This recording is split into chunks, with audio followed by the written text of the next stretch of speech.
The first complete HIV treatment provided by long-acting injection is a combination of two medications.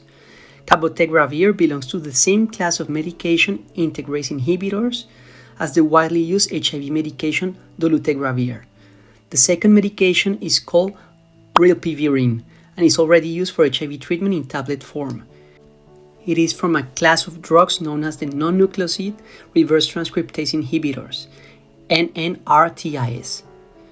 In Europe, the brand name for injectable cabotegravir is Vocabria, while the brand name for injectable rilpivirine is Ricambis.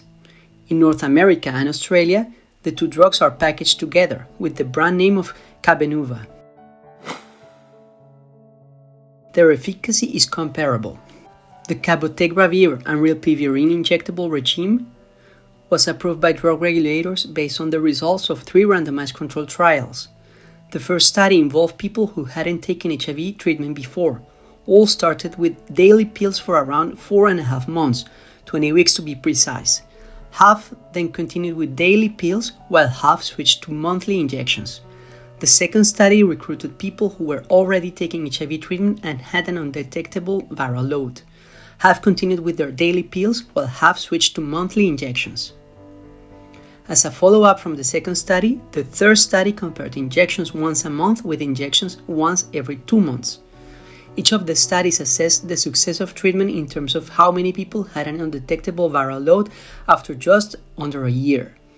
Pulling the results of the 3 studies, this was the case for 94% of people given the injections. The first 2 studies found that the monthly injections were as effective as daily pills. In research terminology, they were non-inferior. Similarly, the third study found that the injections every 2 months were non-inferior to monthly injections. We don't know yet, but long-acting technologies are already used for other health issues, such as contraception, osteoporosis, and psychiatric treatment. This experience suggests that long-acting medications may help people miss fewer doses, and it is plausible that this could also be true for HIV. However, the studies which led drug regulators to approve cabotegravir and rilpivirine only gave the injections to people who had already had good adherence to daily pills. Given that the injectables are thought to have advantages for people who struggle with adherence to pills, this research gap may seem surprising. One US study is now investigating whether the injectables are a good option for people who struggle with adherence or whose current HIV treatment is not working well. Rather than adherence to daily pills, cabotegravir and rilpivirine require adherence to healthcare appointments once a month or once every 2 months. We don't know yet how well people will stick to this when injections are provided in regular healthcare settings rather than in research studies. Around 3/4 of people who take cabotegravir and rilpivirine have injection site reactions such as pain, bumps, and swelling. They typically last a few days and tend to become easier to tolerate after the first few injections. Very few participants dropped out of the studies due to these reactions. Other common side effects are headache, raised temperature, and feeling hot. Both injections are given into the muscle of the buttocks, a few minutes apart, by a healthcare professional. As cabotegravir and rilpivirine must be injected into a muscle large enough to take the required volume of medication, the buttocks are considered to be the only feasible site. Self-injection is not currently an option.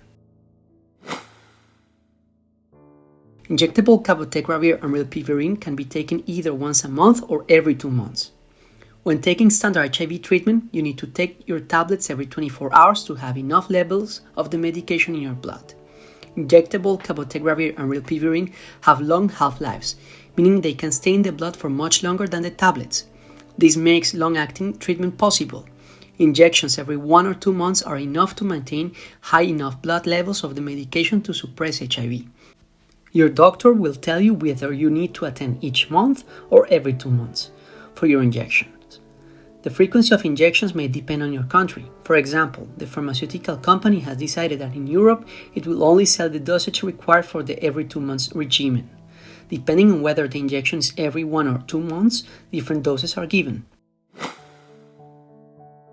It's often recommended to start by taking cabotegravir and rilpivirine pills once a day for a month before beginning the injections.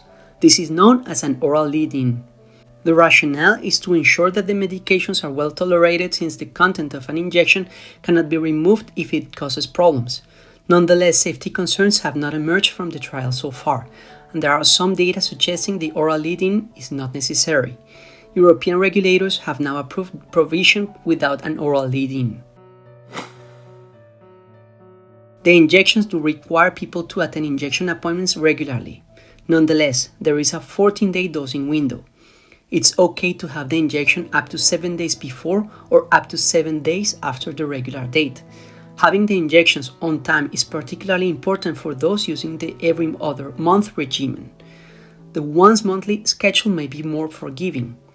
If you know you won't be able to attend an injection appointment, for example, if you are traveling, you will be given a supply of cabotegravir and rilpivirine tablets to take each day until you can go back for more injections. The injectable medications persist in the body for several weeks or months after a last injection, slowly declining over time. It is estimated that the half-life, or how long it takes for the drug concentration in blood to be reduced by 50% of cabotegravir, is between 5 and 12 weeks, while that of rilpivirine is between 13 and 28 weeks. In some people, traces of the drugs can be found 1 year after the last injection. This raises concerns about drug resistance. If you stop receiving the injections and do not switch to another HIV treatment, there will be a lengthy period during which resistance could develop. Drug resistance can only develop in situations like this when there is some HIV medication in the blood but not enough to fully suppress the virus. For this reason, if you stop the injections, it is essential to switch to an alternative HIV treatment regimen. If you have been having the injections once a month, you should switch to your new treatment within 1 month of your final injection. If you have been having them once every 2 months, you should switch within 2 months. Injectable cabotegravir and rilpivirine are licensed for adults with a viral load under 50 on a stable oral antiretroviral regimen and without any evidence of resistance to integrase inhibitors, like cabotegravir, or NNRTIs, like rilpivirine, that could potentially be a large number of people currently taking HIV treatment.